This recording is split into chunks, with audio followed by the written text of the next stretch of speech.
Whew, that was close. I once did several videos without having turned the sound on, which really sucked. I think I actually turned it off accidentally. Anyway, I was already lecturing, but I hadn't got too far in when I noticed that the sound was off. All right. Austrian view of the business cycle. And I'm going to set this one up just like I did the neoclassical view of how savings becomes equal to investment again. I'm going to put you out a couple of assumptions here. Here are their premises.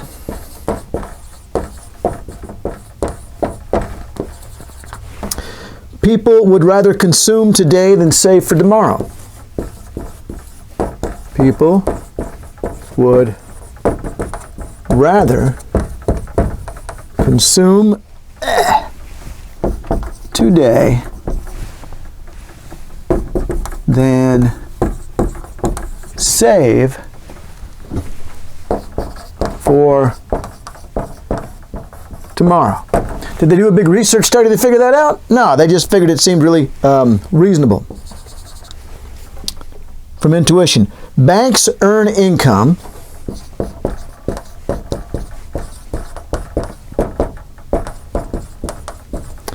by loaning out people's savings.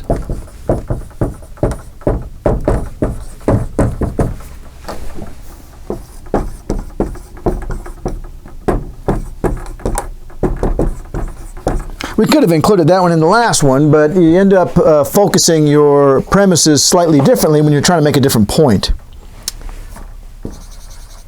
Banks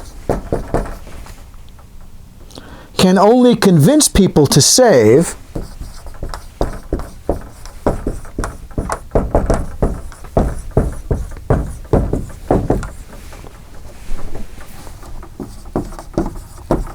by offering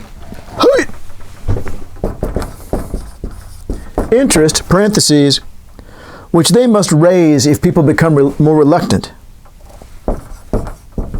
Which they must raise if people become more reluctant. And last one. Firms borrow money from banks in order to invest. Okay, and like I said a moment ago, many of these could have been included, if not all of them. Well, we really wouldn't have focused on that one. But in the other one, in the one about savings equal to investment in the neoclassical school, but you end up, your focal points are different. Well, your focal points can be different, even when you're talking about the same phenomenon. So I didn't. Well, not me, the Austrians. The Austrians are going to focus on these issues instead. And what's really important here is that they're thinking about the incentives available and the choices available to each individual entity, which are going to be people,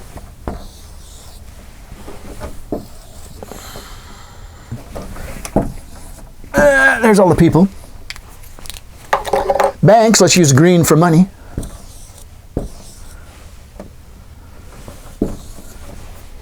and firms. Now, we didn't go into why firms want to invest and that sort of thing. As Keynes once said, there's always assumptions you haven't made explicit, because if you made every single one explicit, then we would have, 50 pages just of that before we even got to the analysis. So we're only highlighting the ones that we think are particularly relevant in this argument.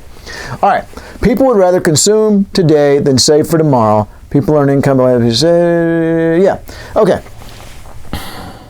Here's going to be the key with this one, all right? We can't observe people's preferences, but market signals are going to cause their aggregate preferences to be met, that they're going to get what they want in aggregate merely because of the signals that are being created. People would rather consume. They have no reason to want to save. Banks can convince them to save by offering interest. And Notice here, this is very important when I put in parentheses, which they must raise if people become more reluctant. Okay, you got to think of it this way. Let's see, how high am I going to have to hold this? I got myself a little visual aid here. All right, here's all our resources. Okay, I got a bunch of resources here in this economy. Let me turn my monitor here so I can see more clearly what I'm showing you. Okay, here's a bunch of resources in our economy. I'm going to take those off there because they're rolling off too easy. I've got 1, 2, 3, 4, 5, 6, 7, 8, 9, 10, 11, 12, 13, 14. Now let's say that on this side of this folder, this is consumption. So resources over here are devoted to producing consumption goods. And this side over here is investment. Anything goes over here, it's devoted to investment goods. How do we decide the split? Well, that's up to the consumer. If the consumers prefer to consume today, then we would of course prefer that more resources go this way, right?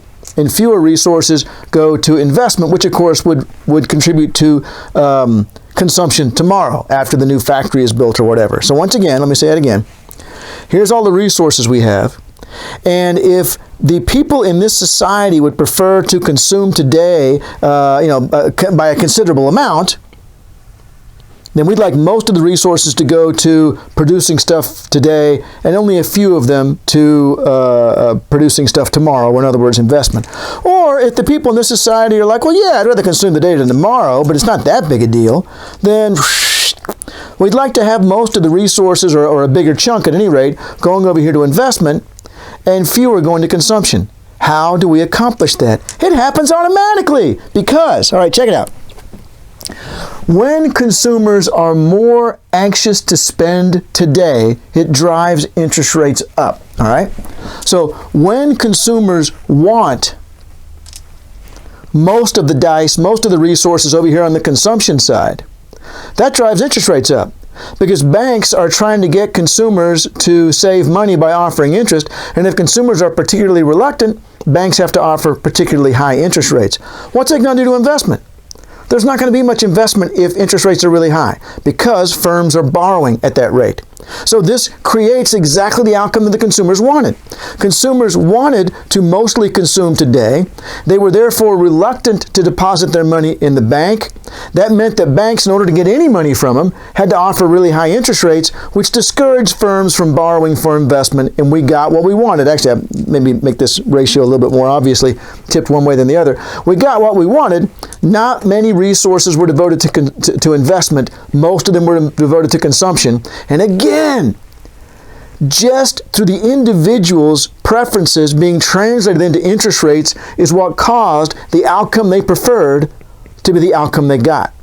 Or, alternately, as I said earlier, people are like, well, yeah, I'd rather consume today than tomorrow, but it's not that big a deal. What are you offering down there at the bank? Then a few resources might go towards consumption, but actually people are very willing to save, which means banks don't have to offer much interest. So, yeah, that's right. And therefore, they don't have to charge much interest. So therefore, there's lots of investment. Firms invest because consumers really don't care if they consume today or tomorrow. They'd rather today, but hey, you're going to offer me a 0.2% interest rate? Sure. So these people are all saving because they are willing to save at low interest rates. Well, when they're more willing to save, when they're more willing to put off consumption until tomorrow, interest rates can be lower. And so what happens is all the money they were willing to save goes over here and goes into consumption. So resources are redistributed in exactly the way consumers want it. Okay, so think about that. Now you can see already here, this is kind of a different analysis than the neoclassical one. It's somewhat consistent with it, but it's not the same thing. So that's going to be the key. That's going to be the key, that the interest rate is an important signal in creating the outcome that consumers actually wanted in the first place. Ready? All right. So let's say we start off, thinking about erasing that and writing again. Yeah, I'm going to have to erase this and jot a few more notes down. I can show you here. Okay, so let's say we start off where the split of resources between consumption and investment is exactly what society wants, and we're in full employment. So just like the other one, everything is awesome. Then let's say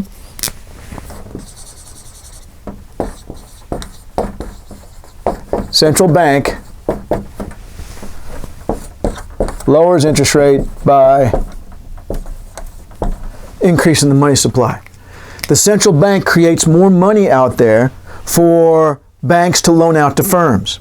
All right, the banks are no longer simply dependent on the households to get money to loan out to firms. The central bank is also creating new deposits that the banks can use to loan out to these firms. So therefore, the banks don't have to offer as high an interest rate. So they lower the interest rate, which is exactly what the Central Monetary Authority wanted to have happen.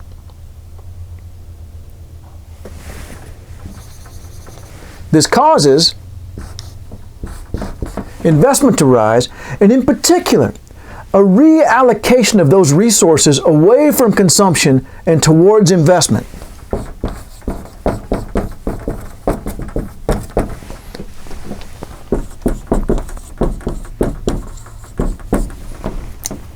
Let me get my dice out here again. Where's my tablet? There it is.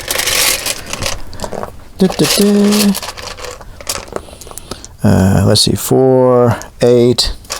I can't remember how many I had, but this time I'm going to have 12. All right. So here's the 12 dice. And let's say that this was the split between today's consumption and tomorrow's that society wanted.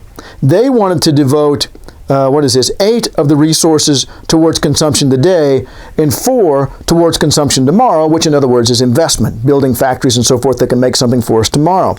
But now the government has stepped in and loaned these people money at an artificially low rate, which allows them to bid resources away from consumption. They are bid away because they got more money now, and those things end up in investment instead when that's not what society wanted. This is going to cause a problem. Ready? Now, unfortunately, because this is going to cause an increase in economic activity, which is going to lead to a P with a dot over it means price level, rate of change, so it's inflation. So the rate of inflation accelerates because we were already at full employment. We couldn't produce anymore. Remember, I said before I erased the initial conditions, let's say we're at full employment with the exact split of resources that society wants, and now the government steps in to stimulate the economy. Well, there's no more we can produce. So they have caused an increase in the level of economic activity with this boost in investment that then leads to inflation. There's more than one way to tell this story. This is the easy one, so I use this one in the book. But it's the same basic idea. This causes central bank changes policy. Now they go back to, they're like, oh crap, we need to stop this inflation, so we need to we need to raise the interest rate again back to where it was or perhaps higher. And now a couple of consequences, all right? Remember the story I was telling. Society wants this breakdown. 8 dice over here, 4 dice over here, all right? There's one little die back here, 4 dice over here. The central bank stepped in and lowered interest rates, allowing the firms to bid away resources. And now, when the central bank has raised the interest rate again, they can no longer afford to bid those away. Now, bear in mind, these projects may not be done. So we're talking about half-finished restaurants, half-finished factories, and they can't afford to continue producing them. So this is going to cause some losses, all right? They can't afford to bid the resources away anymore. They can't afford to finish the projects. On top of that, the projects they have already finished, people didn't want. All right, because the split of resources that the market had created was what people wanted. They didn't want consumption tomorrow. They wanted consumption today. So not only are they going to be unable to finish projects, they're also going to find that the things that they are selling are things that people didn't want in the first place. And so as it says here, firms can now no longer afford to bid resources away from the consumption goods industry, Worse still, many of the projects financed at the artificially low interest rates will prove to have been unwanted. They will fail, and recession results. Why? All because the government drove interest rates away from the level that reflected consumers' true desires. If they'd left it alone, no recession. All right? And that is the Austrian theory of the business cycle. And basically it says that easy monetary policy causes a misallocation of resources that then creates a recession. And the best thing to have done would have been to let the market decide what the interest rate was, because the market is reflecting the desires of the people. And that's it for Austrianism.